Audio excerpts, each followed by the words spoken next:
Sejam bem-vindos aqui em nosso espaço Caminho da Luz, né? Dando sequência ao nosso ciclo de conferências aqui. Hoje nós vamos falar sobre física quântica, espiritualidade, a relação que tem com o modelo espírita, com essa visão de outros planos, outras dimensões. Nós vamos conversar sobre isso. Essa aqui é uma filhinha nossa, mais novinha aqui da casa, né? Deve ter uns 7 meses, não, Loia? Por aí, né? Vamos lá, menininha. Chama Lin. Lin. Só Lin. Né, fiota? Vai lá. Ok. Uma das questões fundamentais da relação, para se estabelecer uma relação entre ciência e espiritualidade, física quântica e espiritualidade, é uma questão complexa ainda no meio da física. Porque nós temos a física ela é extremamente muito conservadora. A ciência é extremamente conservadora. Falar de espiritualidade para a ciência, para o físico, é quase que uma heresia para algumas linhas de físicos. Não para todos. Não para todos. O nosso trabalho em cima deste ponto na ciência já vem de longa data. Desde o tempo que eu era aluno na Unicamp, né,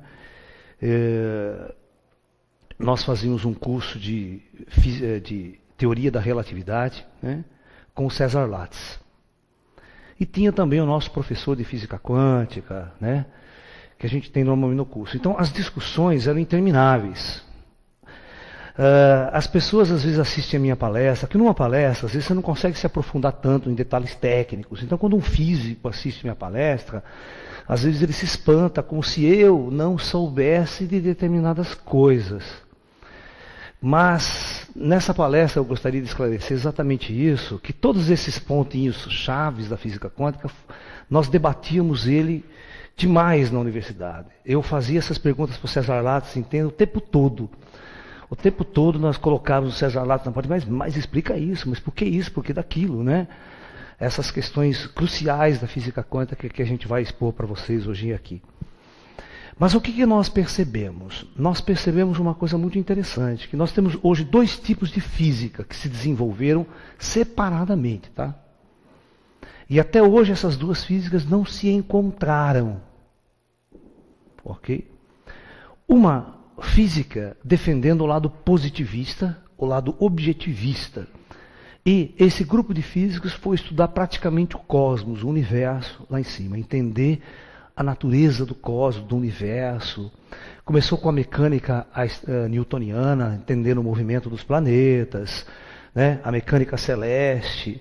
E à medida que a astronomia foi avançando, os telescópios e a tecnologia moderna foi avançando, o cientista pôde começar a ter uma noção muito ampla das distâncias e da quantidade de galáxias que tem esse universo. Então surgiam grandes perguntas cosmológicas, né? O universo tem fim? Ele é finito ou infinito? O universo é eterno ou teve um início? Se ele teve um início, terá ele um fim?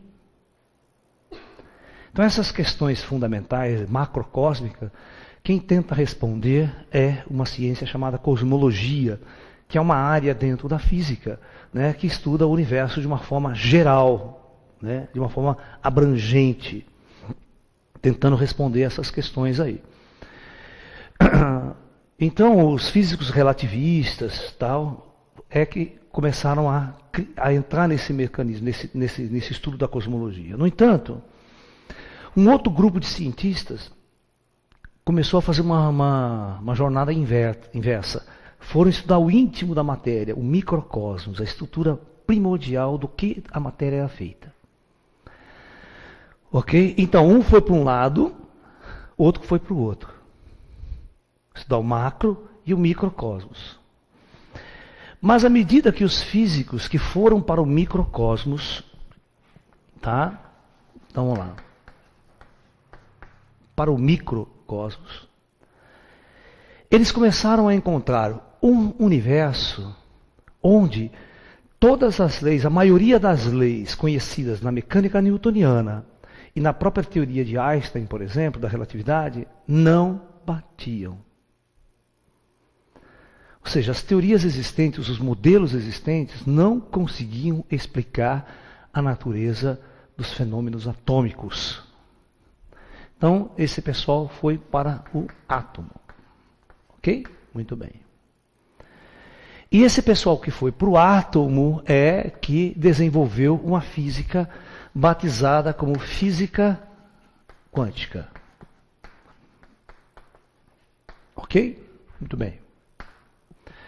A pergunta fundamental é essa. Mesmo os indivíduos que foram lá para o macrocosmos, construindo todas as suas equações, e aqueles que foram para o microcosmos, todos eles deixaram de fora uma coisa crucial: o espírito, a alma. Será que o espírito existe? Ele é uma realidade? Será que existe vida após a morte? Se existir vida após a morte, fora desse corpo biológico, existiria uma entidade como aquela que toda a religião espírita prega, a reencarnação, tudo isso, nós vamos perceber que o modelo físico estão totalmente incompletos. Se não abordar o espírito, essa realidade, a física está faltando alguma coisa, porque o espírito seria, segundo nossa visão, uma parte integrante do universo. Essa consciência, ela tem que ser explicada. Tem que ser explicada a sua origem, como é que ela se desenvolve, de onde ela vem. Ok? Então seria mais um trabalho para os cientistas. O que eu tenho percebido hoje em dia, que muitos poucos físicos estão trabalhando nesta área. O que existe, uma quantidade muito grande de cientistas trabalhando nessa área, são neurocirurgiões. Tá? Pessoas que trabalham com o cérebro, pessoas que estão indignadas com o funcionamento do cérebro, com a estrutura do cérebro. Então, eu tenho recebido muitos convites, já participei de encontros e congressos com esse tipo de profissional, para tentar entender a nossa visão da física quântica, como que a gente tenta ver essa relação do espírito e tudo mais. Porém, eu quero deixar bem claro, por exemplo, as pessoas que me ouvem, cientistas que me ouvem, físicos que me ouvem, né, para entender como é que essa coisa foi discutida e foi debatida a fundo na minha época dentro da universidade, e mesmo fora da universidade, nós continuamos com grupos, reunindo grupos para debater essas questões, essas teses, durante muito tempo da minha vida. O fato de eu não estar vinculado a uma universidade, uma instituição de pesquisa, não significa que eu não acompanhe o desenvolvimento da fronteira da ciência, essas discussões todas que estão por aí. Né? Tanto no campo da astronomia, da astrofísica, eu tenho grandes amigos meus astrônomos, que trabalham em centros astronômicos, que a gente mantém contato direto. E como os físicos também, né? Muitos físicos, alguns dentro da Unicamp, amigos meus de carteira, que hoje é diretor do Instituto de Física da Unicamp, que nós debatemos constantemente todas essas ideias. Né? Na década de 80, né, em 1986, a Unicamp patrocinou um congresso internacional com o seguinte tema: interação, mente, espírito e matéria. Para vocês perceberem que eu ajudei a organizar esse congresso, ajudei a trazer uma série de conferencistas. Um ano antes, nós organizamos dentro da Unicamp um nacional. Veja bem, os cientistas da Unicamp, aberto pelo reitor, na época do reitor Pinotti. Né? Para vocês terem uma ideia, eu levei o Gasparetto fazer pintura mediúnica na frente dos cientistas, o general Uchoa falar sobre discos voadores, Valdo Vieira falar sobre viagem astral, saída do corpo astral consciente, falar do espírito fora da matéria. E essa discussão gerou muitas e muitas polêmicas dentro da Unicamp. Então vocês acham que eu, Laércio, na época que ajudei a organizar isso, eu levava esses conferencistas dentro da Unicamp? Nós ali, entre os físicos, professores, nós não debatíamos profundamente essa questão, a exaustão? Nós tínhamos grupos que nós nos reuníamos fora da hora de aula, à noite e tal, para debater exatamente isso. Porque esses nossos grupos alternativos é que engendrou esses congressos. É que fez a Unicamp inteira participar de um congresso dessa natureza. E cientistas como o Nubro Facuri, por exemplo, que foi professor da medicina da Unicamp, de neurocirurgia, hoje ele dirige o Instituto do Cérebro do Hospital Irmãos Penteados, em Campinas, há muito tempo. Ele é um espírita, né, fervoroso, mas um grande estudioso dessa relação cérebro-espírito. Ok? Então, inclusive, eu já fui convidado por ele para fazer uma palestra dentro do Instituto do Cérebro, que ele mantém um anfiteatro no hospital, Irmãos Penteados em Campinas, exatamente para semanalmente, ele reúne toda a equipe médica dele para fazer esses debates, fazer essas pesquisas, esses estudos. Então, essas questões básicas da física, tá, que nós vamos expor agora, os pontos cruciais, isso foi extremamente debatido por nós, cientistas. Eu não sou uma pessoa que estou chegando agora, sabe, no assunto. Você tá entendendo? As pessoas acham que a gente está... Muitos físicos que não me conhecem, às vezes assistem, porque eu faço uma palestra, por exemplo, para pessoas mais leigas. Então, quando eu faço uma palestra para pessoas mais leigas, é difícil você entrar em detalhes técnicos profundos, que as pessoas não vão entender. Né? Eu já fiz palestras desse tipo, né, no Instituto de Física da USP, de São Carlos, em outros lugares, onde você é jogado contra a parede, os cientistas botam você contra a parede. Então a gente sabe as questões, sabe as perguntas que os físicos vão fazer, e sabe os pontos que os físicos não aceitam, eu sei. E por isso que calmamente a gente está trabalhando e tentando colocar essas ideias para o mundo acadêmico, aos poucos, para tentar mostrar que o espírito ele é uma necessidade dentro das leis da física.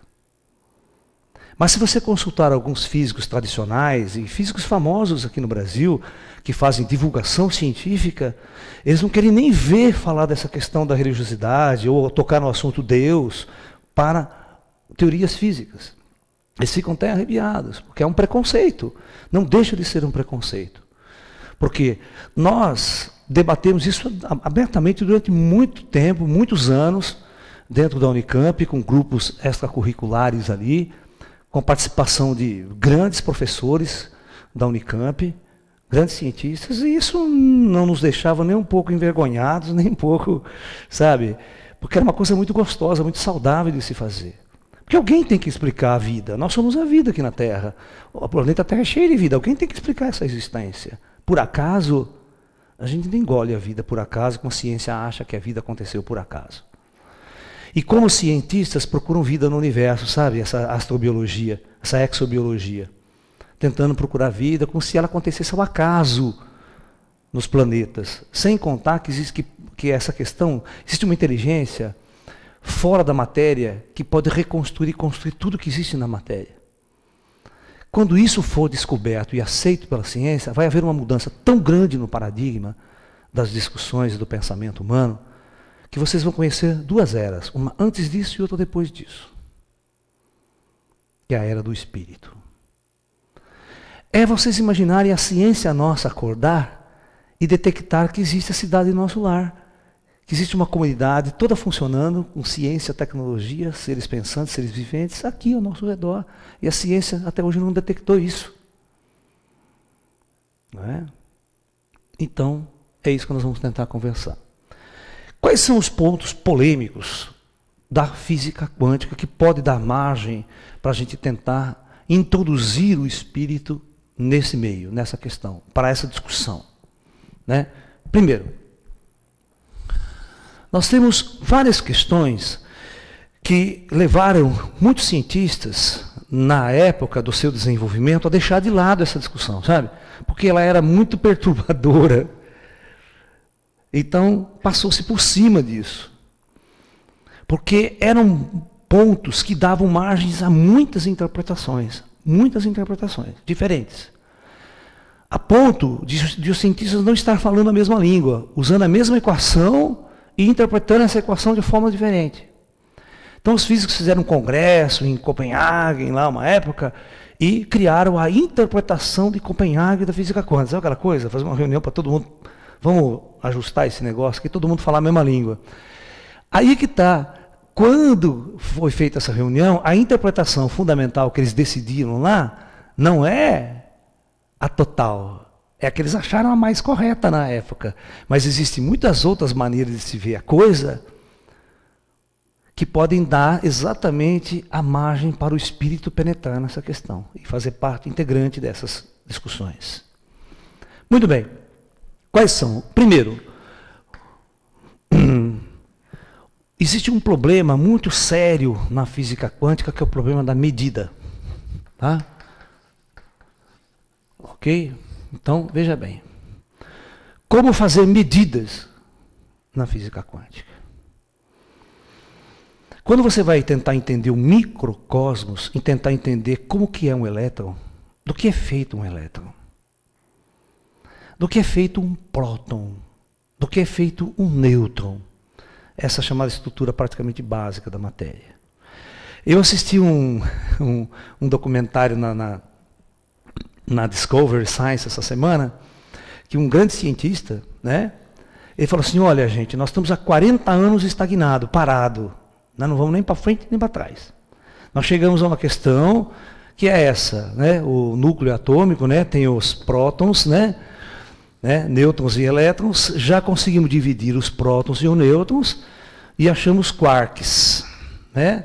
Mas a física já está parada faz tempo e ninguém sabe do que é um quark, do que é feito, como que é a estrutura dele. Exatamente porque existe uma dificuldade muito grande de você medir, observar o mundo atômico, um mundo muito pequeno.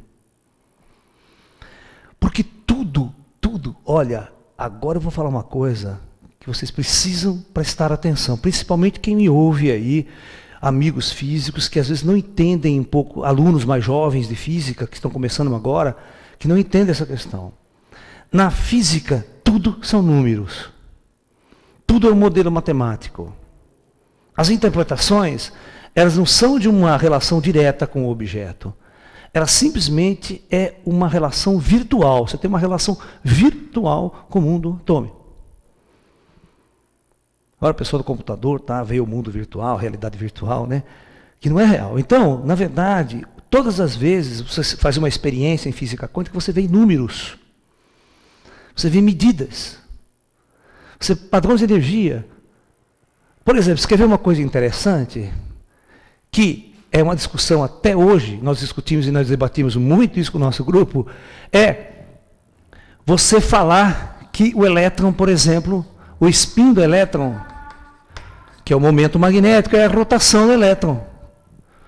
Isso é um erro. Ninguém sabe se o elétron está rodando. Mas é um modelo matemático criado que esse momento magnético só poderia surgir de uma carga elétrica em rotação, assim, essa. Mas todo mundo fica assim, porque ninguém viu isso.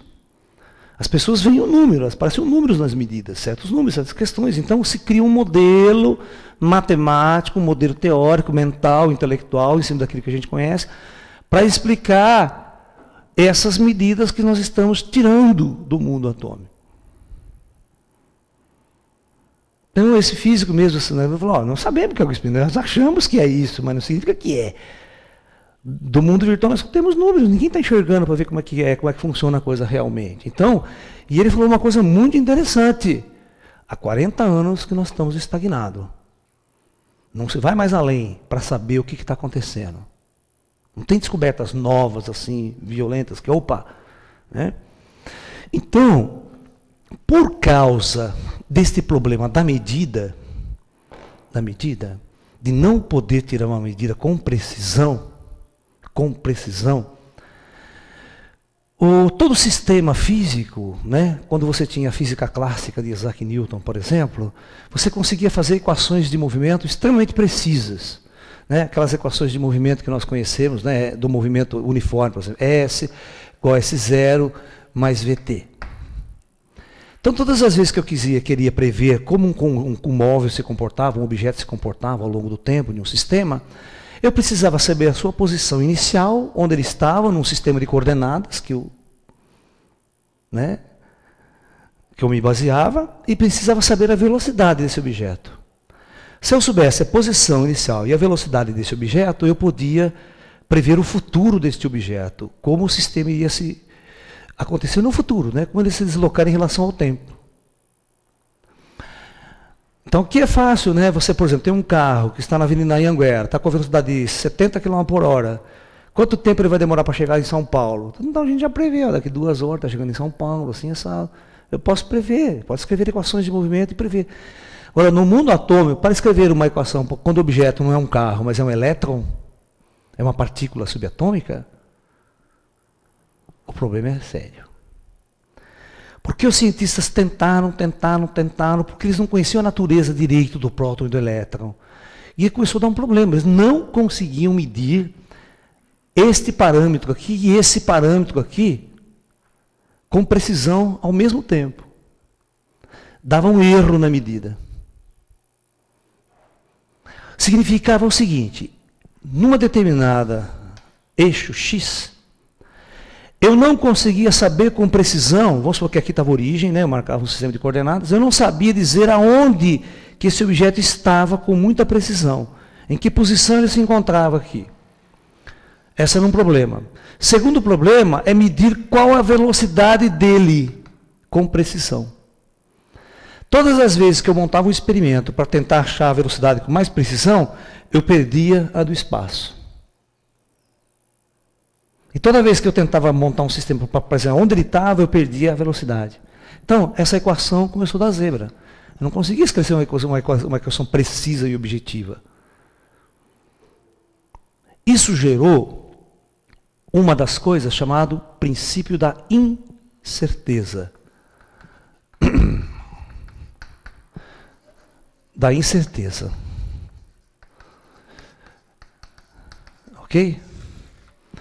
Que matematicamente se escreve assim, o erro na medida da posição, multiplicado pelo erro na medida do momento, eu já vou explicar já, é maior ou igual do que h cortado sobre 2π. Na verdade, esse P é momento linear que é dado pela massa do objeto vezes a sua velocidade. Bom? Então, é difícil a gente medir velocidade diretamente, a gente mede o momento, que é a relação entre massa e velocidade. Então, por isso a equação surge desse jeito. Esse H cortado aqui, na verdade, o H é a constante de Planck, o H cortado é o H sobre 2π também. Né? Então, por que isso? Isso é jogos matemáticos que se faz para simplificar a equação na hora que está fazendo as contas lá. Tá?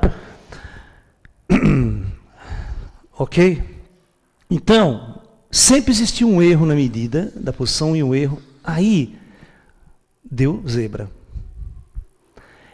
Os físicos que estavam no lado lá como Einstein, que estavam no lado da ciência que a gente chama de positivista e objetivista, que você precisa escrever uma equação de movimento com precisão para determinar tudo no universo, com precisão, começaram a ficar indignados. Não, vocês estão fazendo coisa errada aí. A natureza não pode ser assim. É os seus instrumentos, a sua técnica que não permite que você chegue a definir. Porque as equações não eram mais objetivas. Agora surgiu um problema. Na física quântica, e até hoje ninguém conseguiu derrubar esse problema aqui. Então achavam que era problema de medida, isso, e faziam um monte de coisa. O Einstein ia para os congressos de física quântica, quebrava o pau com os Niels Bohr, com o Heisenberg, falava que eles estavam errados, e tentava propor esquemas para derrubar o princípio da incerteza. Mas no fundo, o Niels Bohr sempre saía ganhando nessas discussões. Sempre saía, ia lá, passava a noite, resolvia os problemas que o Einstein dava, chegava lá e resolvia. Mas até hoje prevaleceu esse princípio. E o que significa isso, na verdade? Que nós, na física quântica, não temos uma equação de movimento extremamente objetiva e precisa. Nós temos uma equação de movimento, olha agora, e que vai dar, não a precisão, o objeto vai estar tal hora, tal minuto, tal segundo, em tal lugar. Como essa aqui dá, a do Isaac Newton dá. Mas para o mundo atômico, começou a entrar o seguinte, existe uma certa possibilidade desse objeto estar em tal lugar, em tal situação, em tal... Então, o universo se tornou, e as equações se tornaram probabilísticas.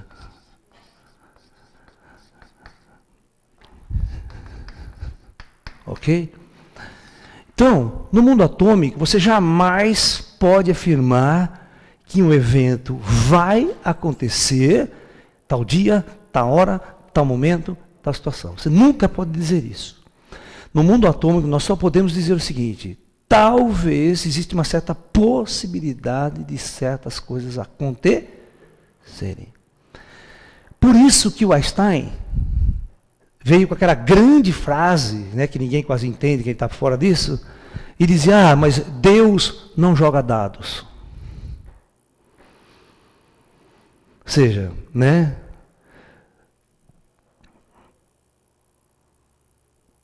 Como que a gente sai disso? Como que a gente funciona isso? Olha que interessante. O Einstein, uma vez, quando perguntado sobre essa questão da física quântica, ele chegou assim e falou uma coisa assim que a gente até em física quântica lá na Unicamp a gente dava muita risada, que os nossos professores, a gente debatiam isso, né? Se você chegar para uma pessoa e perguntar se um elétron está parado, ou seja, em relação ao referencial, é claro, né? O que eu respondo? Olha só. O elétron está em repouso ou em movimento em relação a um referencial dado? Como eu nunca consigo determinar a velocidade com precisão, nem a posição, a resposta minha tem que ser aqui. Pode estar parado ou pode estar em movimento. Você percebeu que louco, cara? Isso muda tudo. Eu vou provar para você por que muda tudo. Né? Não está em repouso nem em movimento.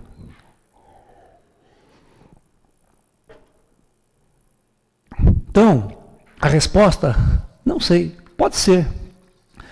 Ó, deixa eu escrever. A resposta sempre é não sei, objetivamente. Probabilisticamente, você responde assim: pode ser que ele esteja parado, ou pode ser que ele também esteja em movimento.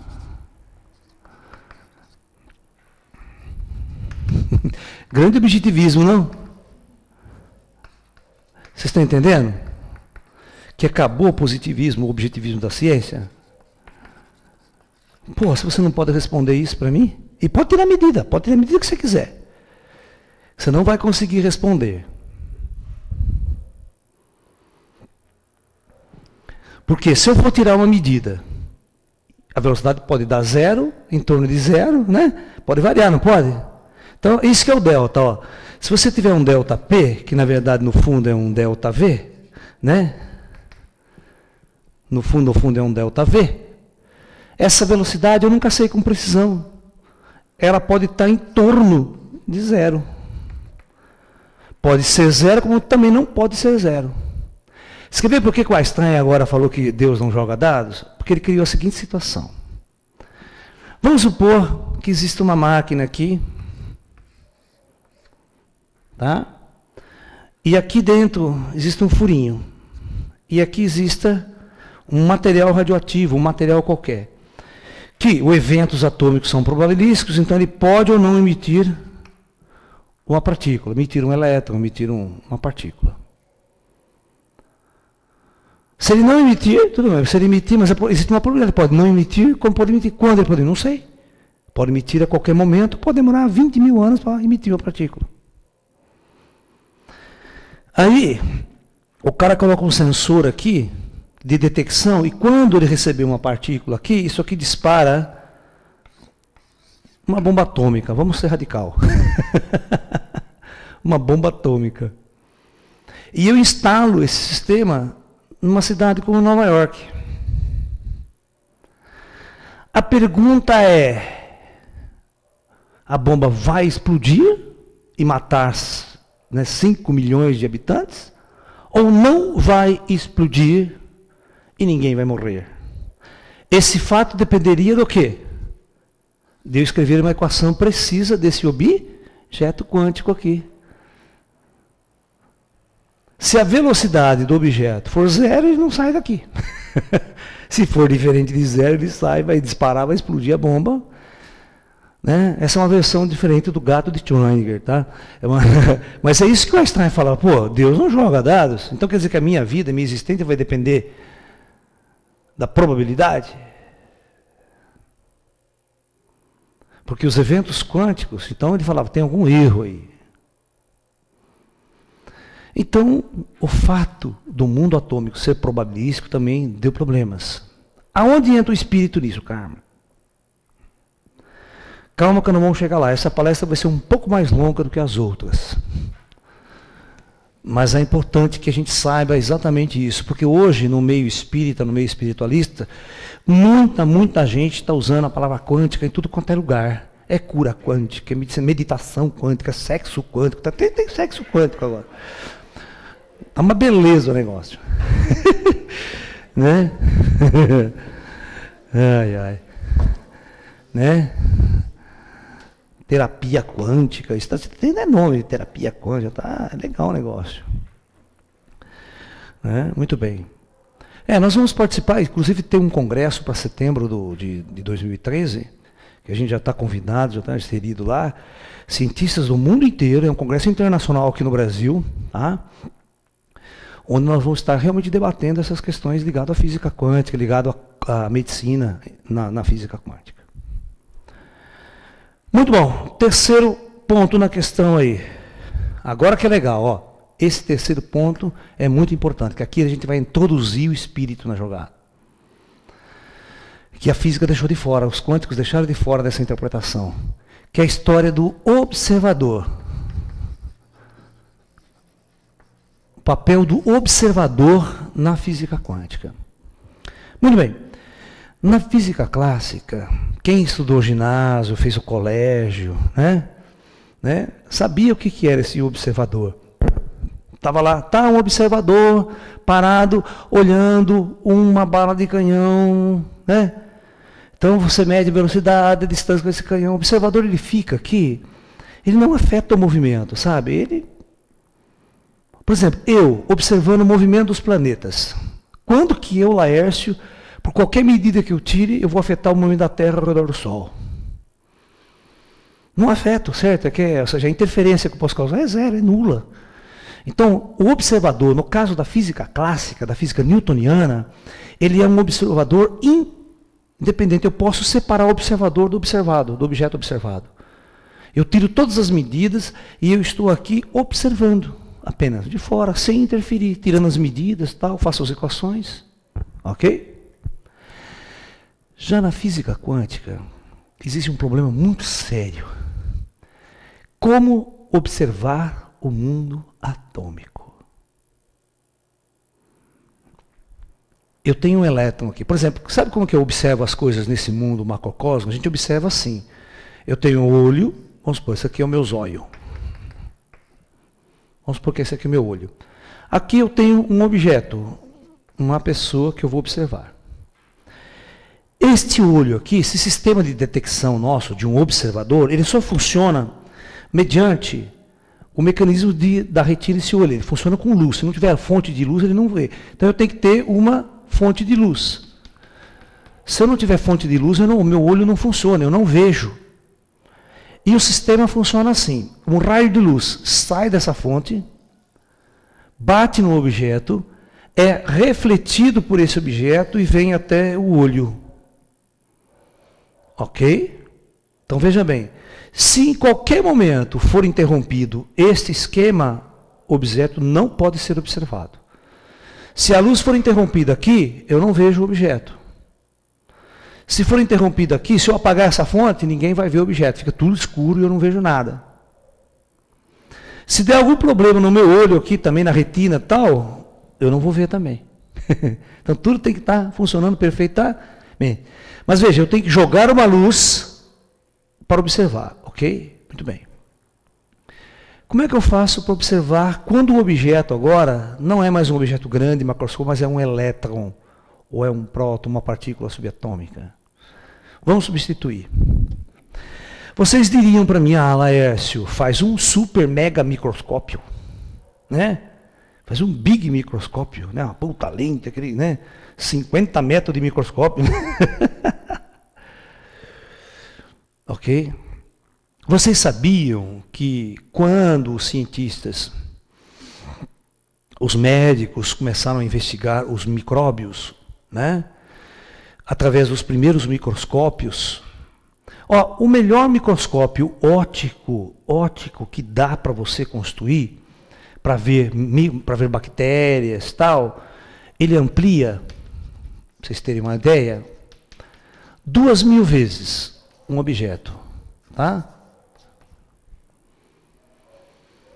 Mas você vê bactérias, certos objetos, certos micro-organismos, por exemplo, mas ele não detecta vírus. Ele não consegue ver vírus. Para você ver um vírus, você teria que ampliar 7.000 vezes. E os caras da época não tinham tecnologia. Mas veja só a inteligência de alguns cientistas. Eu sei que existe um organismo muito pequeno que está causando problema. Não sei como ele é, mas mesmo assim os caras fizeram vacina. Mas o Pasteur fez a vacina antirrábica. Certo, que era por vírus. Mas nunca tinha visto um vírus, nunca tinha fotografado um vírus. Os microscópios ópticos, eles têm uma limitação. Eles não conseguem ampliar mais que 2.000. Esse aqui só foi possível ver um vírus, a estrutura de um vírus, com os microscópios eletrônicos. Que ao invés de eu jogar um feixe de luz sobre o objeto, eu jogava um feixe de elétrons sobre o objeto. Então eu quero que vocês entendam que essa questão de fazer um microscópio gigante não funciona, não dá certo. Você tem limites. Né? E mesmo um microscópio eletrônico ampliando 7.000 vezes, você não chega nem aos pés de ver um próton, um nêutron, ver um núcleo atômico, um átomo. Você não vê. Precisa ampliar muito, mas muito, muito, muito mais. Então você nunca ninguém viu hoje, não existe fotografia de um próton, de um elétron, não tem. Mas fotografia de vírus, você vê, né? Tem um vírus, tem o ebola, tem isso, né? Você vê a fotografia dele.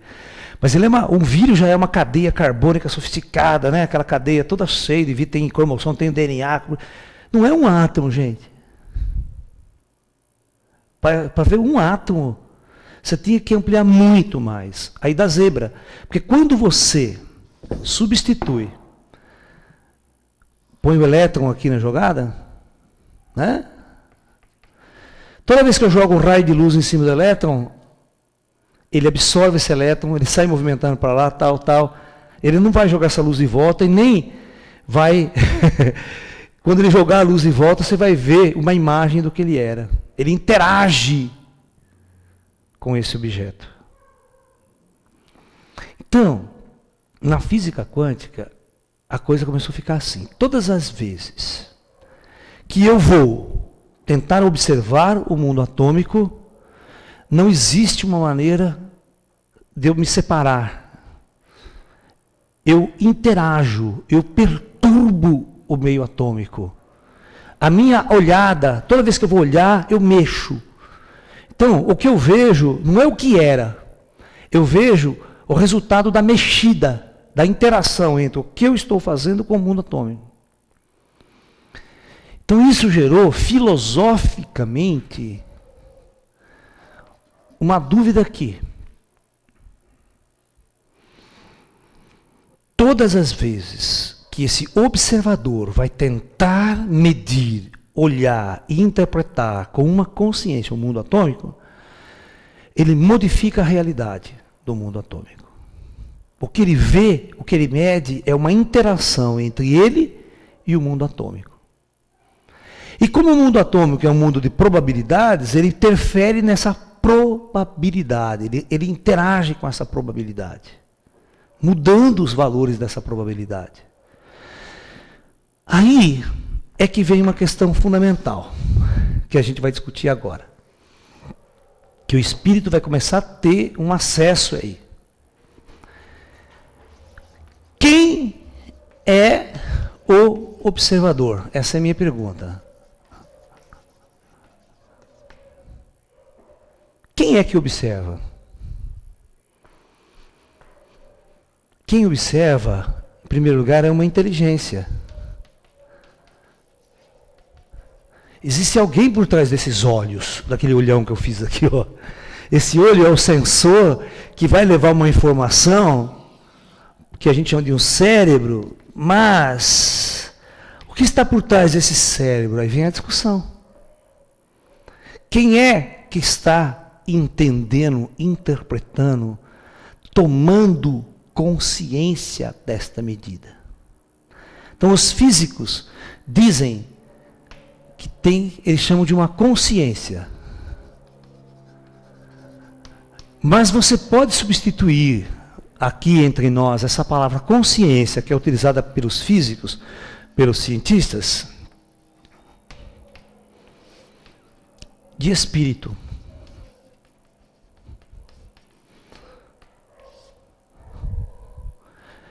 Os físicos da época eles não foram muito fundo nessa questão. Eles deixaram meio de lado a questão e foram resolver a coisa.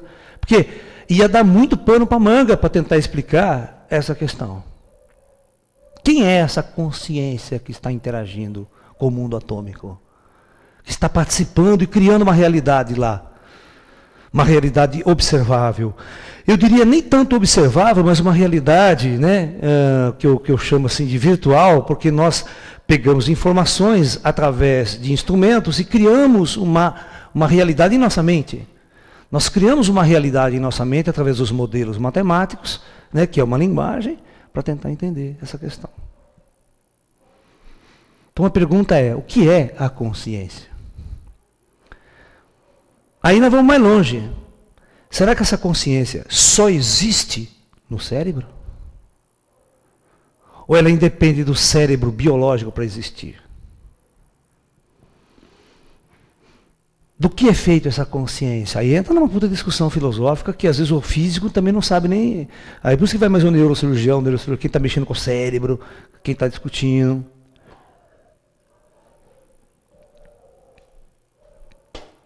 Mas vamos caminhar. Então, vocês podem perceber que nós vamos tentar criar uma situação, daqui para frente na física quântica,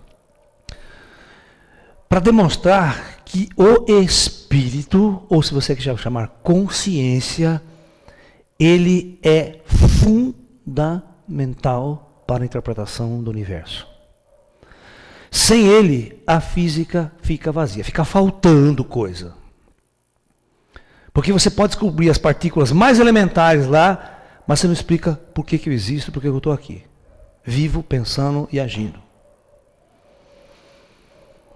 E você tem que explicar qual é a origem dessa consciência, do que ela é constituída, do que ela é feita. Se você sabe do que é feita a matéria, você tem que me dizer do que é feita essa consciência também. Essa coisa, ela é uma entidade física real. A consciência, ela é uma entidade física real e tem que ser tratada como um objeto físico real. Ele não pode ser mais subjetivo, tal, coisa só de psicólogo, psicoterapeuta. Não é. A ciência, em todos os seus âmbitos, né, em todas as suas áreas, tanto da psicologia, da psiquiatria, da neurocirurgia, dos físicos, dos matemáticos, nós temos que criar uma estrutura, porque se a gente começar a criar, achar que é importante isso, todas as equações físicas têm que levar em consideração este dado. Vai ter que entrar um fator nas equações, que é a consciência. Porque ela é parte integrante. Se os físicos estão descobrindo partículas, né? Ou partícula de Higgs, a partícula de Deus, essa coisa toda, batizada, mas que não é bem assim. E o espírito? Por que não descobriram até agora? Por que os físicos não descobriram o espírito até agora? Se é uma coisa que todo centro espírita, todo fim de semana, rola aqui no Brasil para todo quanto é canto. Isso que é engraçado. Se você vai na Europa, se você vai nos Estados Unidos, se vai onde tem os grandes centros de ciência, não tem centro espírita nesses lugares. Você achar um centro espírita, você anda, raramente você tem. Então, esses cientistas não são pessoas acostumadas a conviver com fenômenos espirituais. Por isso, você vê quantos cientistas do mundo inteiro vêm para estudar lá em Abadia, né? Aquele médium, curadeiro, tal, que vem de fora, porque lá não tem isso. Eles não convivem, mas nós brasileiros, que estamos aqui, eu, por exemplo, sou médium desde criança, eu convivo com o fenômeno, em mim. Então eu não posso só dizer que esse fenômeno não existe, que é coisa da minha cabeça, sabe? É um fenômeno que está acontecendo ao nosso redor. Você não pode falar que Chico Xavier é um charlatão, que tudo o que ele fez era bobagem. É que, na verdade, a ciência nunca saiu das suas estruturas universitárias, da sua sala lá, para ir fazer uma pesquisa de campo, para ir pegar esses sensitivos, esses médios e fazer uma pesquisa séria. Porque vai mudar a sua opinião. Entendeu? Por exemplo, quando eu levei o Gasparetto fazer pintura lá dentro, mas eu tive que levar lá dentro, eles não saíram de lá para ir buscar, para investigar o cara onde ele estava.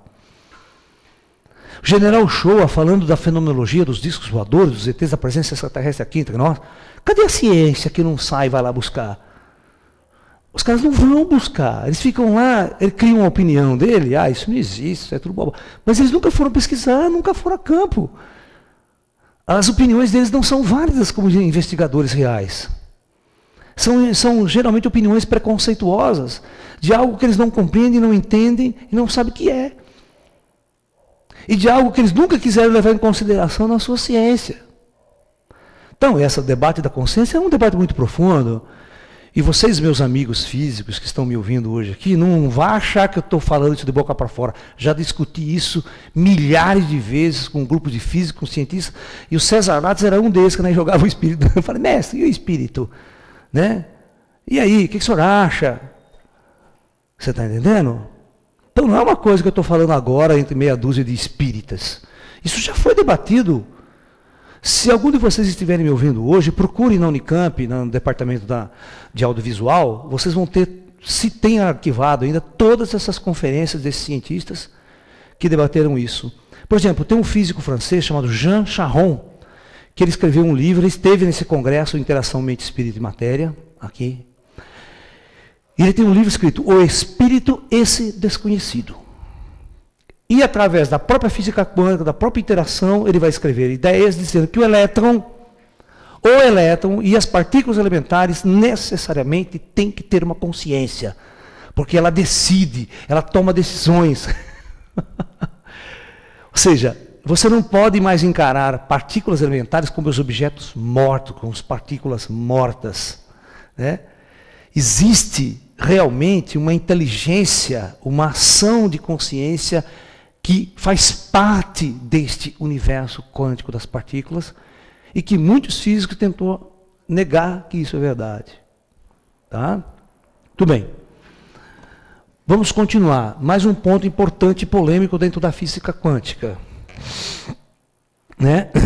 O chamado movimento descontínuo. Já é o quarto aqui, né? Movimento descontínuo. Ou conhecido como salto quântico. Esse salto quântico também, né, é um grande problema para os físicos ditos clássicos ou neoclássicos ou relativísticos. Né? Aceitar a ideia que é proposta por Niels Bohr. Tá?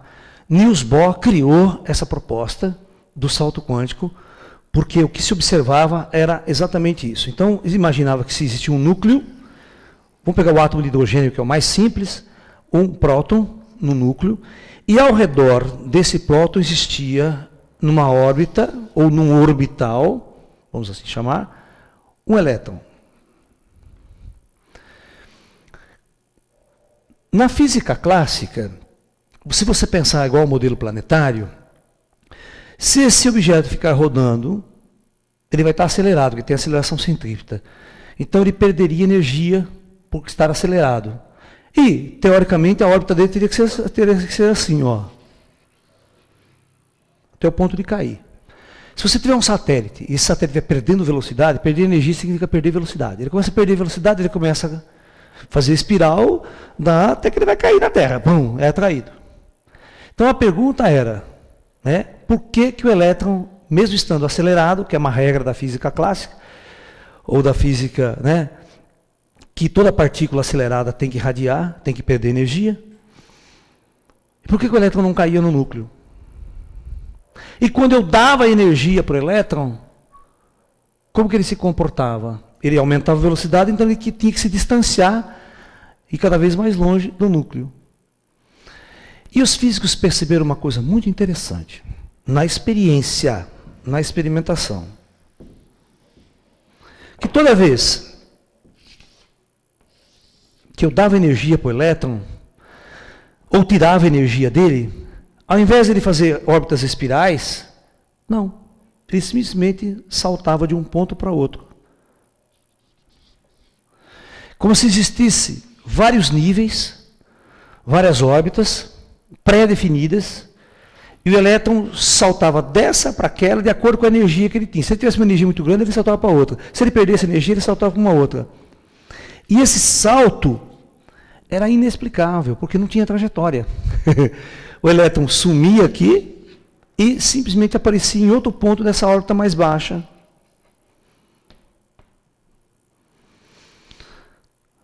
Isso se chama movimento descontínuo. Você não tem trajetória, o objeto não tem realidade entre um ponto e outro. E outro, quando você pergunta quanto tempo ele demora para sair de um ponto e estar em outro ponto do espaço, mesmo que seja um espaço muito pequeno lá no mundo atômico, o intervalo de tempo é zero. Bom, aí que vem o Einstein, né? Como é que um objeto pode ter uma velocidade infinita? Aí é a velocidade superior à luz. Viola todas as leis da relatividade de um objeto de massa com massa se deslocar de um ponto para outro com velocidade superior da luz. Isso não tem como. Então esse salto descontínuo gerou problemas e gera até hoje essa interpretação. Será que o elétron faz isso mesmo? Mas isso quem postulou foi Niels Bohr, está no postulado dele sobre o átomo de hidrogênio. Então isso até hoje para nós,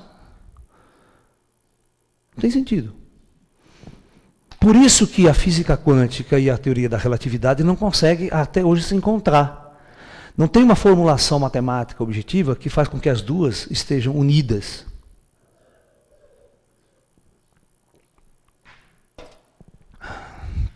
Ok? Por isso que eu acho, do meu ponto de vista, como físico, a física só vai avançar mesmo, só vai avançar quando a gente quebrar esse paradigma. Quando a gente começar a interagir com os espíritos. Aí a nossa relação de saber do universo, da vida após a morte, toda essa coisa, vai mudar de figura. Não tem outra saída. Como os caras falaram, nós estamos estagnados há mais de 40 anos, e se bobear vai ficar mais 100 anos. Se não introduzir o espírito na jogada.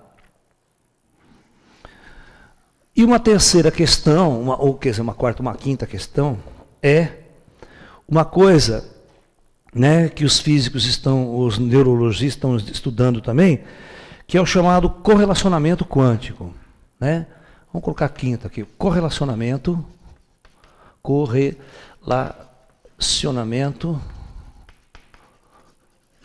quântico.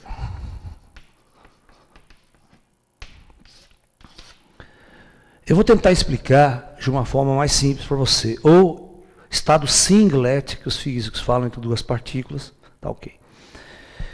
Que surgiu aí exatamente uma discussão com Einstein também. Uma explicação. O Einstein tentou criar uma teoria, ele e uns amigos dele, para derrubar o princípio da incerteza de Heisenberg. Para provar que dava para medir tanto a velocidade quanto a posição de uma partícula com extrema precisão. Aí você quebrava. Né? Aí ele apresentou num congresso, foi toda aquela discussão toda, né? Aí o Niels Bohr falou assim, ó, acontece isso, isso, isso, isso. Por que acontece? Veja bem. Se eu pegar dois elétrons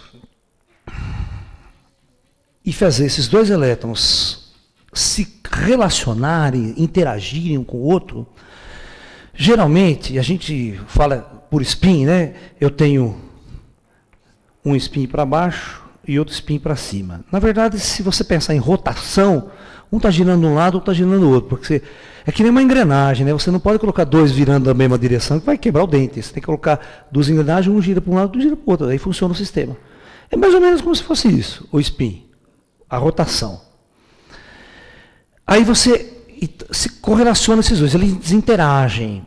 Aí você afasta na segunda situação, isso aqui é na primeira situação. Na segunda situação, você afasta um dos elétrons. Né? Então esse fica virado para cima ainda, e você afasta o outro e coloca o outro aqui, virado para baixo. E essa distância aqui, x, não importa qual seja. Para a física quântica não importa qual seja, teoricamente falando. Tá? Muito bem.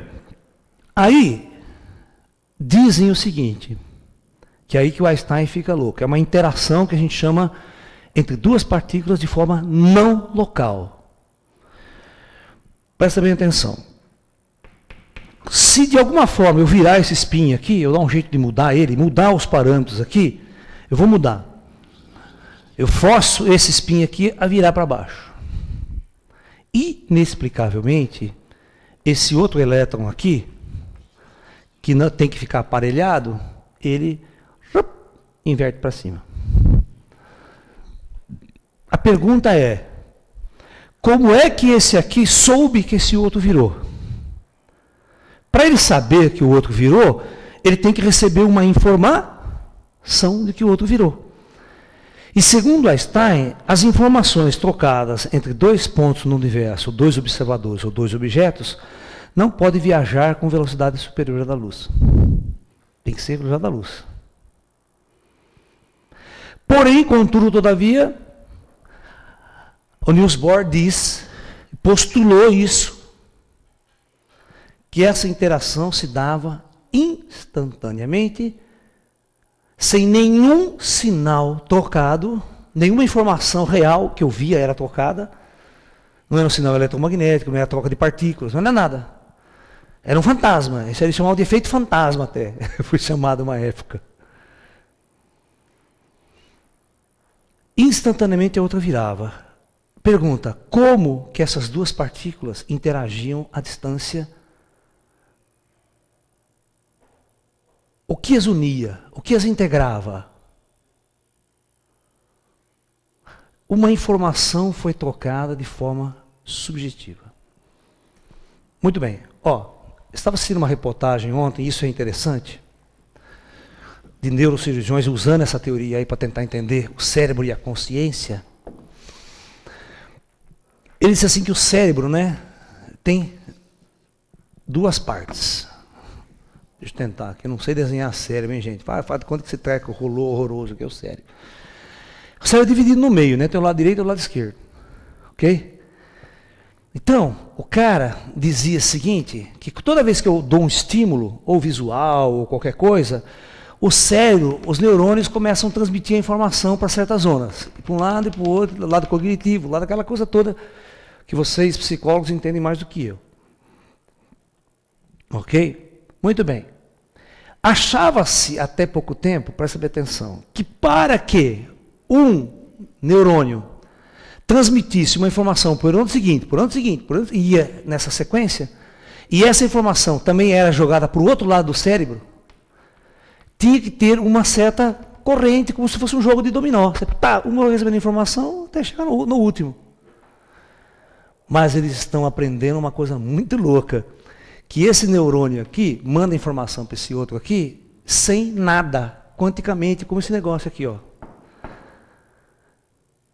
De forma não local e instantaneamente.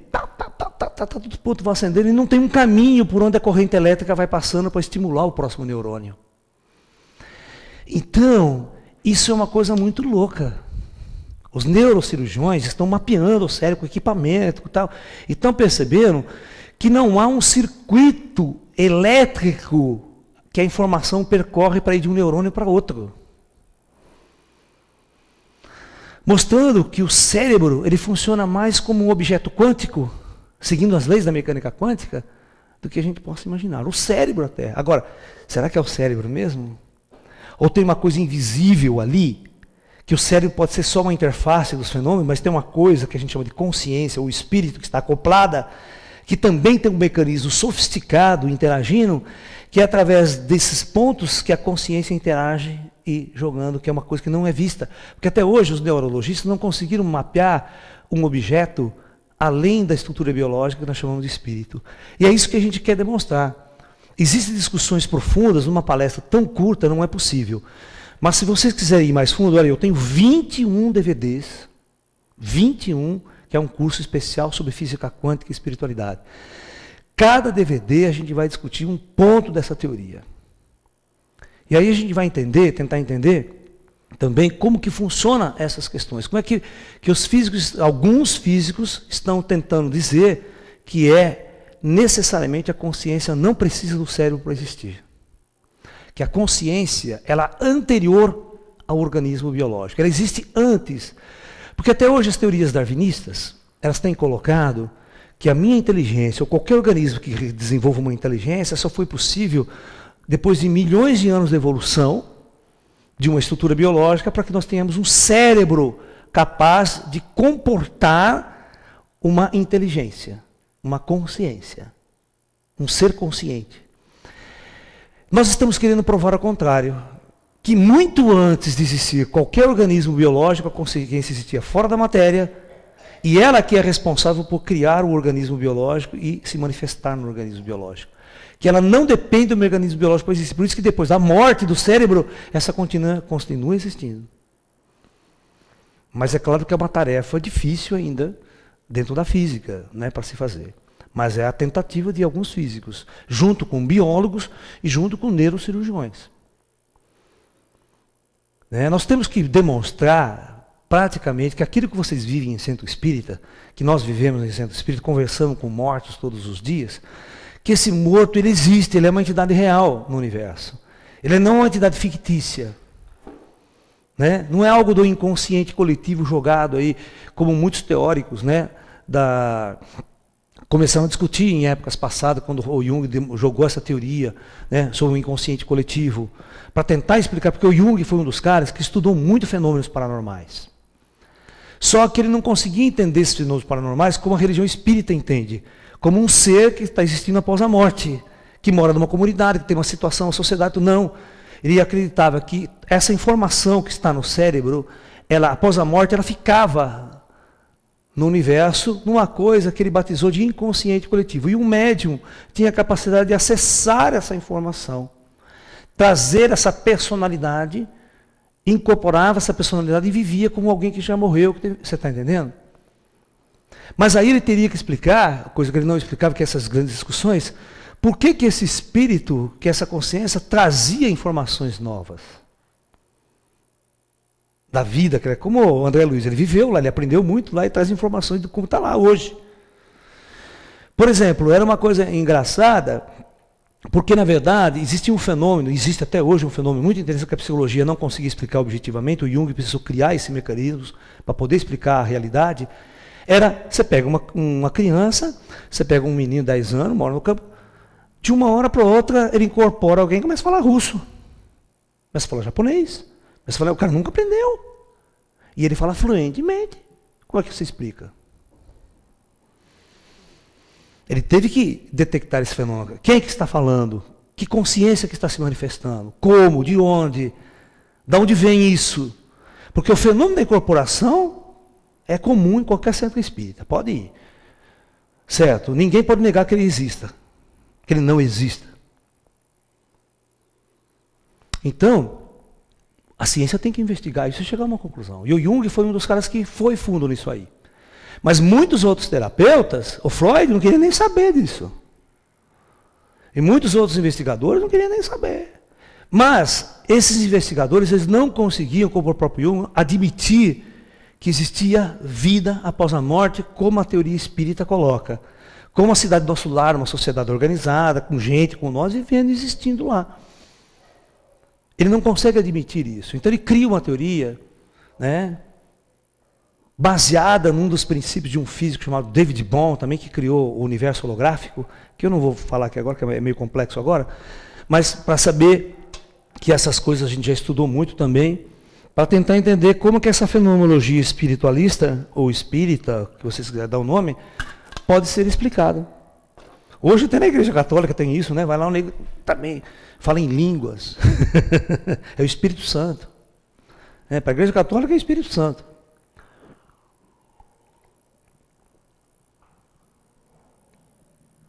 E discutir reencarnação ainda, a ciência está muito longe disso. Ok? Mas nós vamos chegar lá. Paciência. A gente tem que ter muita paciência com o conservadorismo da ciência. Eu tenho muita paciência. O fato de eu me expor, gostar dessas ideias, defender essas ideias, você não sabe como é que eu sou massacrado pelos físicos convencionais aí. Mas, porque eles acham tudo isso uma grande bobagem. Isso não pode fazer parte da física. Não te viu? Querer colocar espírito, religião agora, tal. Deus, então, discutir Deus. Assim. Falei, isso aí não tem nada a ver com a ciência. E um grande físico, estava na TV Bandeirantes esses dias debatendo essas coisas. Quando perguntaram essa questão para ele fugiu como se fosse o diabo da cruz. Não, pelo amor de Deus, não vamos misturar isso aqui. Sabe, aquele medo terrível de abordar o tema e até discutir o tema. Eu sei que é assim, os caras são assim. Eles não querem se envolver, porque no meio acadêmico cristão, envolver isso para ele é uma depreciação da sua carreira. E não uma elevação. Os caras têm medo, eles têm medo de abordar essas ideias. Primeiro, eles não têm experiência. Não foram a campo investigar os fenômenos. Ficam confusos com seus parâmetros filosóficos. Por quê? Foram formados assim, eles acreditam só numa única verdade, numa única direção. É um dos problemas. Então, isso aqui, esse problema do correlacionamento quântico, pode demonstrar como cura à distância funciona, como telepatia funciona, como dois cérebros podem interagir, duas consciências podem interagir à distância, não importa a distância que estão, as informações podem ser trocadas. Através de um funcionamento do cérebro dessa forma não local. Ok? E não há barreiras para esse mecanismo de comunicação. Eu acredito que no futuro nós vamos conseguir construir aparelhos de comunicação quântica, que vai fazer esse celular de vocês parecer brinquedo de criança. Porque nós vamos conseguir conversar mente a mente. Entrar na consciência do outro, interagir consciência a consciência, criar esses mecanismos de abertura, para a gente poder interagir de uma forma muito mais ampla, muito mais universal. Aí nós vamos sentir que nós somos um, que nós estamos conectados. De alguma forma, os nossos cérebros, as nossas consciências estão conectadas. Agora. E essa conexão é dada por isso aqui. De alguma forma, existe um tecido no universo, que nós podemos chamar de um tecido consciente. E esse tecido integra e une todas as consciências que aparentemente estão individualizadas em corpos hoje. Estão individualizadas nos animais, nas plantas. Nós nos sentimos indivíduos, isolados dentro de um corpo. Mas uma experiência mais elevada, uma experiência de iluminação, que os orientais descrevem muito, que os mestres descrevem muito, é uma experiência de compartilhamento. Na verdade, eu começo a compartilhar o meu cérebro, ou seja, a minha consciência com outras consciências. Eu começo a me sair deste cérebro bloqueado e fechado, que eu sinto muita solidão dentro dele, e começo a espalhar e expandir a minha consciência e conectar, estabelecer essas conexões quânticas para fora do meu próprio corpo. Tá? E isso faria com que nós pudéssemos relacionarmos, não até com o outro que está do lado, mas também com os mortos, cuja consciência existe e está aí para nós interagirmos com ela. É uma questão de percepção. Por isso que eu falo, perceber o espírito ao nosso lado, conversar com o espírito, com alguém que não tem um corpo, não tem um cérebro, é simplesmente uma questão de percepção da realidade. É como eu percebo a realidade através dos meus instrumentos, que agora são olhos, ouvidos, nariz, boca, os sentidos, 5 sentidos. Para perceber o espírito, nós teríamos que ter um sentido a mais, uma percepção a mais para perceber o espírito e o mundo dos mortos ao nosso redor. Tá? Muito bem. Então, basicamente, esses são os pontos fundamentais que é a física quântica. E existem questões muito importante. A física, ela optou, a física, a ciência, ela optou por construir, veja bem, isso é muito importante que eu vou falar hoje. Essas discussões, nós esgotamos elas a fundo com esse nosso grupo de pesquisa lá dentro da Unicamp, com esses nossos amigos, é uma coisa que não é uma coisa de agora, que é exatamente a linguagem matemática. Qual a necessidade de se usar assiduamente a linguagem matemática como única ferramenta de entendimento do universo físico? Então nós chegamos à conclusão, esse grupo, que a matemática, ela não passa de uma linguagem. Todas essas equações que você escreve, E igual a mc², isso aqui é matemática. É uma linguagem matemática. As equações de probabilidades, equações de Schrödinger, derivadas, tal, aquelas equações complicadas que você vê escrever, é uma maneira matemática de você transmitir ideias, conversar, falar sobre o mundo atômico, ou falar sobre o universo. Mas existem questões onde a matemática falha. Você quer ver um exemplo interessantíssimo no modelo teórico dos físicos? Buraco negro. Todas as vezes que você tem um gráfico, por exemplo, eu vou até fazer uma coisa muito interessante. Você vai ver que você tem um gráfico, e esse gráfico ele funciona como, por exemplo, y igual 1 sobre x ao quadrado. Olha, variação inversa do quadrado da distância. Você sabe que esse trem aqui ele faz isso aqui, ó. Ele dá uma parada, ele dá uma hipérbole, uma coisa assim, quadrática. Mas o lance é o seguinte. Aqui, nesses pontos, tudo é muito bem descrito. Você tem lá um ponto no x, você tem um ponto no y perfeitamente. Porém, quando este gráfico se aproxima do zero, o que acontece? É igual quando um objeto se aproxima da velocidade da luz, na equação de Einstein. As equações tendem, os resultados tendem para um infinito. Ou seja, neste ponto, a equação falha. A matemática falha. Aí, quando eles vão tentar entender um buraco negro no universo, por exemplo, usando a matemática, né? Esse é um dos erros, um dos problemas da matemática. A matemática é legal, ela é super legal. Ela ajuda bastante a gente entender uma série de coisas, a gente conversar. Mas ela também tem falhas profundas, que talvez nós teríamos que abandonar a matemática para poder entrar nesse outro universo. Matemática é uma linguagem só. Os ETs podem não usar isso. Os espíritos lá no astral podem ter abandonado a matemática faz tempo, como ferramenta da sua ciência. Buraco negro, aquela velha história. Todo mundo fala, está lá o buraco no universo, até aqui, na borda do buraco negro, que a gente chama de horizonte de eventos, eu sei o que acontece, mas lá dentro eu não sei mais. Mas não é que você não sabe mais. A sua matemática que você usou tende para infinito. É isso aqui, ó. A sua matemática não consegue descrever, mas alguma coisa acontece lá dentro, caramba. O negócio não some, desaparece. Você está entendendo? Alguma coisa acontece lá dentro. Mas os seus parâmetros, na qual as suas equações foi construída, vai mostrar uma indefinição.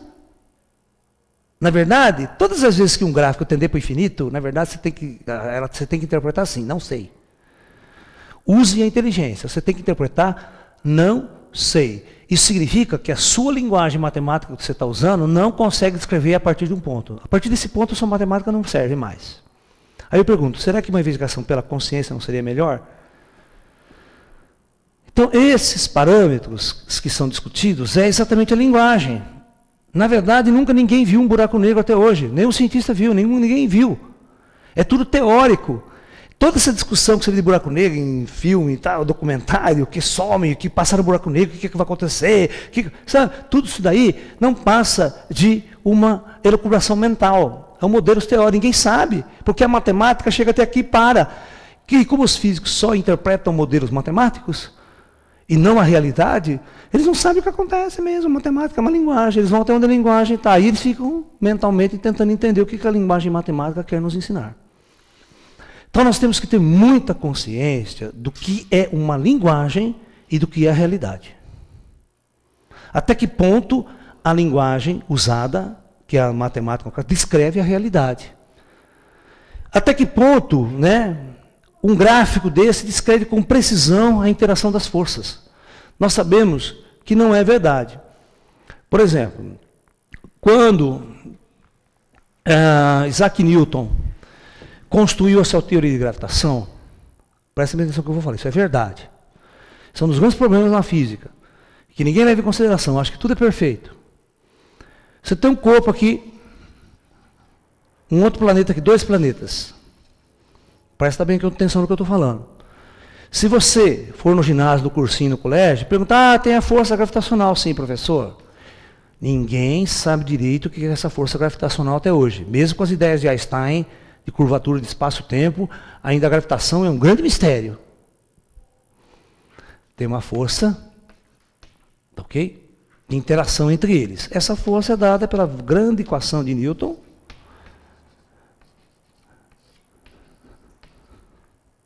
Sendo que esse corpo é irmão e esse é irmão. Essa é a força gravitacional. Tudo bem? Verdade? É. Tudo bem. Agora presta atenção. Se eu colocar um terceiro corpo aqui, um terceiro planeta, esse aqui sendo M1, M2 e M3,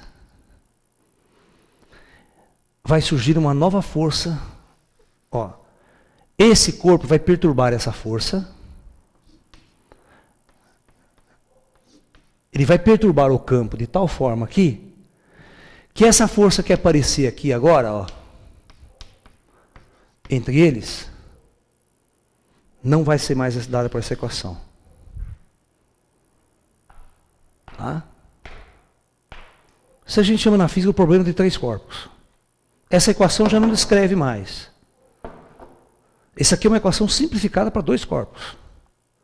Quando você coloca um terceiro perto, ele perturba o campo, essa força muda de valor e não pode ser usada se você quiser uma precisão muito grande na medida, essa equação não serve mais.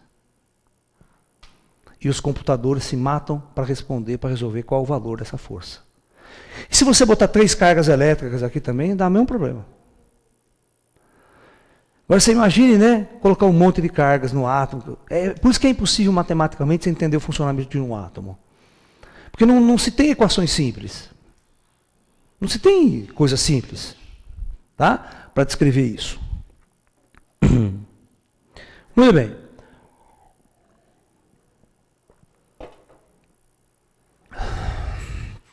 Eu só vejo um avanço na ciência, um avanço profundo na ciência, quando realmente o espírito fizer parte integrante das ideias. Nós vamos mudar da noite para o dia o mundo, nosso planeta, quando existir uma interação realmente clara e objetiva entre o mundo físico e o mundo dos espíritos. E a minha visão, a minha experiência espiritual diz que isto vai acontecer independente da ciência. Não serão os físicos que vão descobrir isso, não serão os psicólogos que vão descobrir isso, nem os terapeutas, nem os... Isso vai acontecer, simplesmente, por uma questão natural. Porque o próprio plano espiritual vai manifestar-se em algum momento. A nossa civilização, ela está chegando num grau de amadurecimento, ela está chegando num grau de compreensão do universo de si mesmo, que é inevitável o encontro com os espíritos. Porque, na verdade, muitos amigos meus ufólogos, eu gosto de ufologia também, eu vou muito para congressos de ufologia, né? E as pessoas querem entender o ET, o extraterrestre. Eu digo assim para as pessoas, ninguém vai entender extraterrestre sem antes entender o espírito. O verdadeiro choque de ordem na nossa vida, na nossa ciência, vai ser dada quando ocorrer, não é uma invasão de ET, não é uma guerra entre os ETs, mas sim uma manifestação clara e maciça do plano espiritual na Terra. Porque hoje ele é muito sutil, né? Os espíritos, você vai lá no centro espírita e diz, não posso falar nada disso. Só posso falar até isso. Não, é como se eles não quisessem manifestar, não quisessem colocar muita informação aqui embaixo. Vocês estão vivendo o seu karma, a sua experiência. Mas tem que chegar um momento que é isso que ninguém espera. As pessoas esperam uma nova era, uma transição planetária com catástrofes violentas, o mundo acabando, fim de mundo, apocalipse, dezembro de 2012.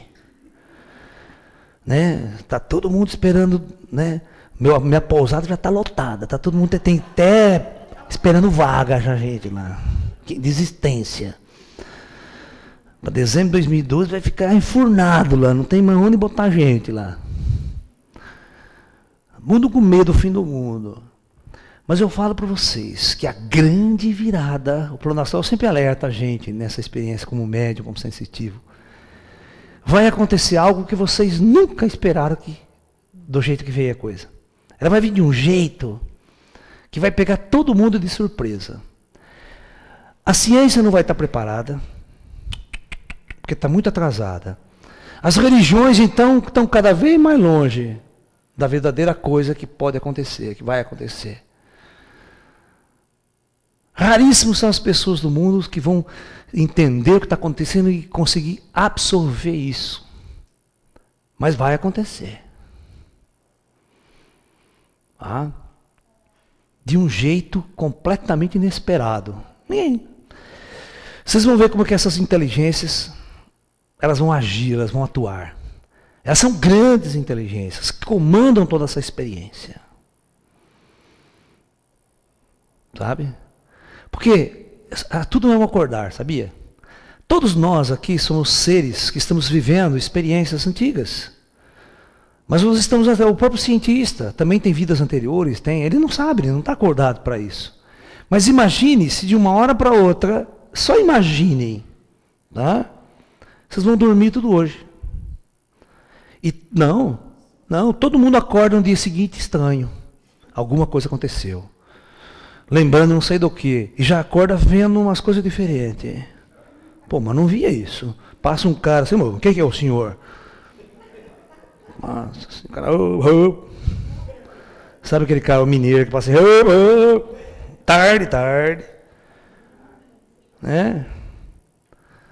Começa a aparecer, as pessoas começam a ver de uma hora para outra. Começam a ver pai, tio, mãe na sua casa, que morreu já faz tempo, avó. Vô, como é que vai, senhor? O que o senhor está fazendo aqui? É simplesmente um acordar. É uma percepção. E essa percepção, essa revolução, não vem pela ciência, ela vem de cima para baixo, ela vem de outro lugar. É um acordar. E tem muita gente em cima que tem as chaves na mão desse acordar.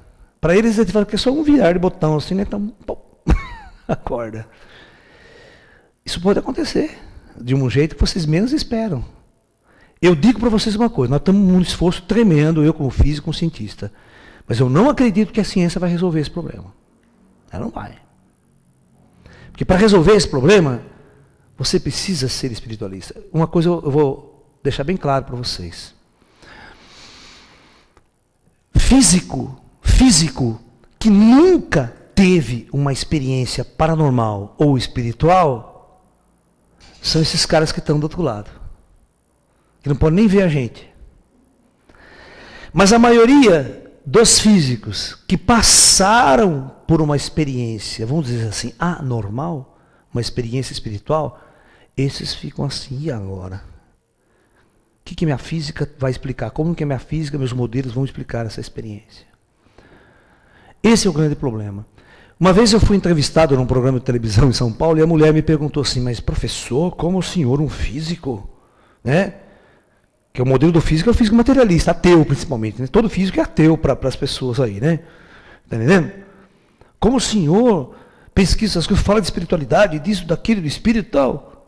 Eu falei, minha filha, como isso aconteceu na sua vida? Eu falei assim, na verdade, eu sempre fui um espiritualista desde criança.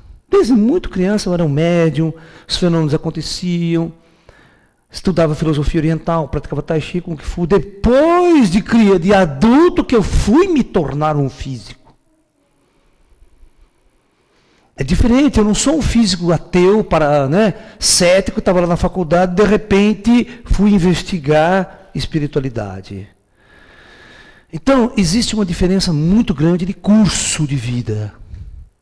Então, se você pega um indivíduo que trilhou desde cedo o processo de formação da escola, universidade, que o cara vai fazendo a cabeça sua, sabe, o universo é assim, ele só vê esse tipo de possibilidade. Então eu sou o indivíduo que eu entendo muito bem os espiritualistas, eu entendo muito bem os físicos, como os físicos pensam, porque eu já briguei, já debati, já discuti, você não sabe como, com os maiores cientistas do Brasil. Mário Schamberg, todos vocês que são físicos aí, que conhecem quem foi Mário Schamberg. Mário Schamberg trabalhou com Einstein. E era um professor da USP, uma grande inteligência no Brasil. Gente, nós tomávamos cerveja junto no boteco. Tá? Eu, Mário Schamberg, um monte de outros cientistas. E do que nós falava?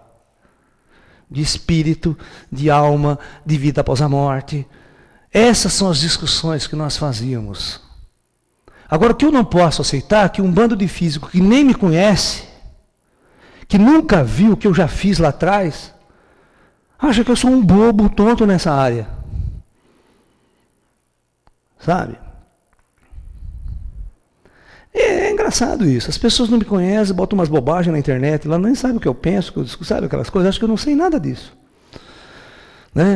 Uma vez eu fui fazer uma palestra na USP, os alunos, espera aí, o que você acha que você está falando?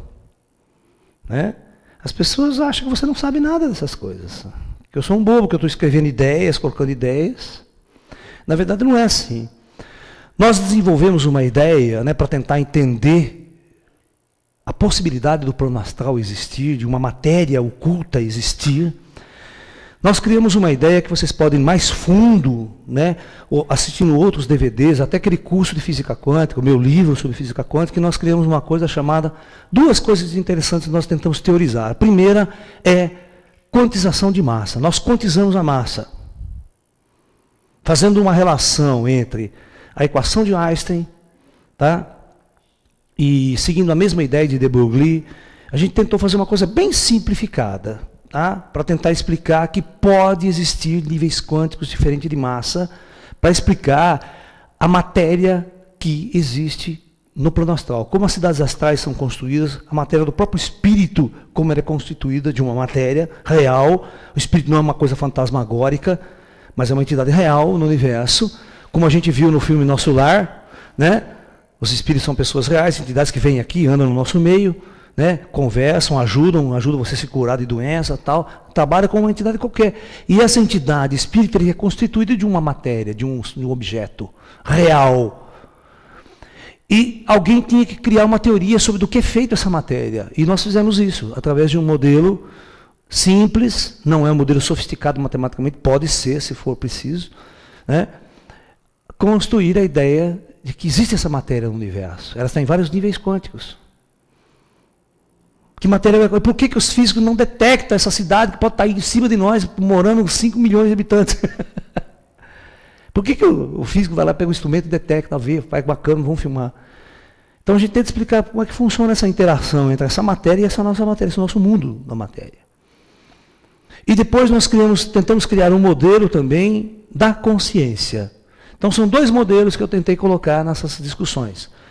Esse meu trabalho, que a gente está aí para discutir, é o modelo de uma partícula chamada consciência. Nós temos que entender que a consciência, ela pode, como se a gente encara que ela é um objeto quântico, ela interage quanticamente, ela é um objeto quântico. E esse objeto quântico nós temos que dar uma ideia de como é esse objeto. Ele pode ser algo material agora para nós, não mais algo subjetivo. A consciência é uma entidade material, que eu posso estudá-la como um objeto, que vai se relacionar, vai interagir com o elétron, vai interagir com o universo que está aí. Então, essa é uma questão, claro, que ainda está no começo de tudo. Ninguém tem uma teoria acabada. Nós estamos começando a escrever os primeiros passos de uma teoria espiritual. É isso que nós estamos fazendo. Porque tem amigos físicos que acham que eu fiz a teoria do final do mundo. Mas de jeito nenhum. Nós estamos começando a colocar pequenas ideias para ser discutida, para que a coisa avance. Eu tenho ciência disso, é claro que eu tenho ciência disso. né? Então, basicamente é isso. Do meu ponto de vista, o espírito é realmente uma necessidade e parte integrante do universo. A alma, ela existe e é uma entidade real. Nós precisamos só ter a coragem o suficiente para colocar essa ideia como parte integrante do universo. Físico e real. Ok? Não do universo imaginário de religiões ou de seitas e tudo mais. Ok? Então é isso. Desejo a todos muita paz e até um próximo encontro.